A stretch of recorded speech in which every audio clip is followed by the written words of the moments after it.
Welcome back to another video, and it's me, the Awesome Possum, the Awesome Sauce. And yes, I have been playing Possum. But before we get started, make sure to watch the previous videos so you...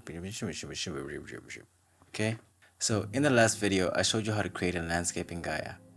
In this video, we're going to learn about texturing in Gaia. But before we get started, make sure to watch the previous video so we can pick up from where we left off. It's only a few seconds long.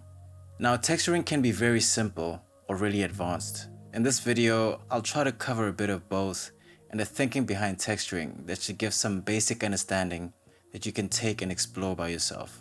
This will also help with future videos as I'll be diving deeper into this topic. Now, without wasting any more time, let's get started. Now, you should have a similar node structure, and the last node should be your final landscape. Select the final node, right-click and add an output, which works as a portal, similar to how you'd nest a sequence or pre-compose in After Effects. Since I used a lake node, I also want to output a lake mask using the depth output. We'll be using this as a mask for texturing later.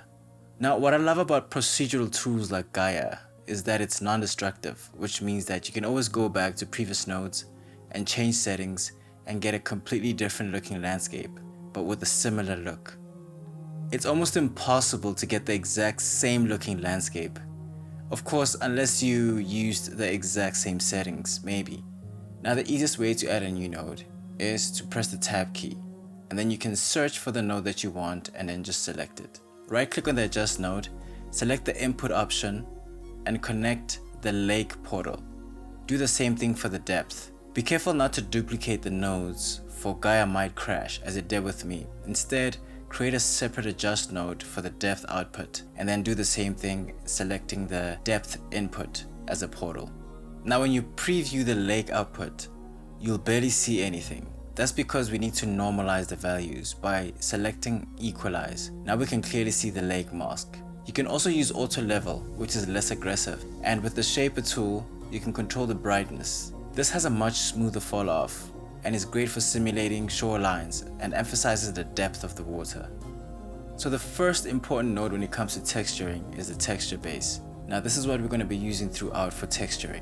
So you always want to make sure your texture base is connected to the last node, essentially your landscape's output. But an easier way to do this is just to add a portal similar to the adjust nodes. Since I used a lake as the final node, I'm going to select lake. Our texture base is going to be driving a lot of our color information, and it's solely based on the landscape. The next important node is the set map, which is used for coloring your landscape. Now, there are a lot of settings to go over, and this could get very involved, but I'll try to keep it as simple as possible for this video, while showing you as much as I can in a short amount of time. To break it down, you have different color gradients or palettes to pick from.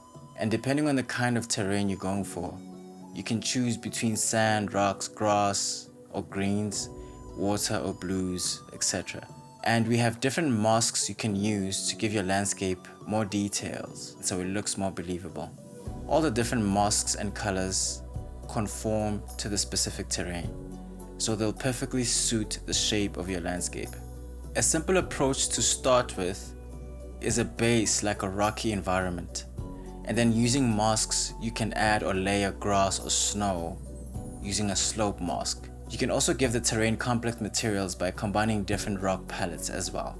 Once you've combined your rock and grass, you can add a blue set map to represent the water, using the lake mask to only have the blue where the water would naturally appear. Okay, now select the adjust node that has the mesh output. Press tab to create a node that's automatically connected.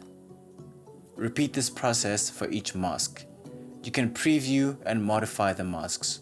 Now, to combine different set maps or nodes in general, select the output of one node, hold and drag to the node that you want to connect it to, and it will create a combined node. You can further modify the blending operations of the combined node. Now connect the mask to the combined node's mask input to blend the different materials or set maps. Repeat this process to get the look you want, and don't worry about getting the colors just right yet. You can always go back and modify them later. And in the viewport, you can always change the sun's direction to get a different preview of the landscape. Now, the rest of this process is purely creative. And in the next video, I'll be showing you how to properly export your terrain and textures so you can use them in a 3D software. I'll be using Blender as an example. Now again, this could get very involved. You could just export the color information from Gaia and use that as your texture. This works well if you're using it for like a distant asset. But in the next video, I'll also be showing you how to export if you just want a texture separately in a different 3D software. Thank you for watching, and I hope you found something useful. And if you did, please remember to subscribe and hit the like button. I'll see you on the next one.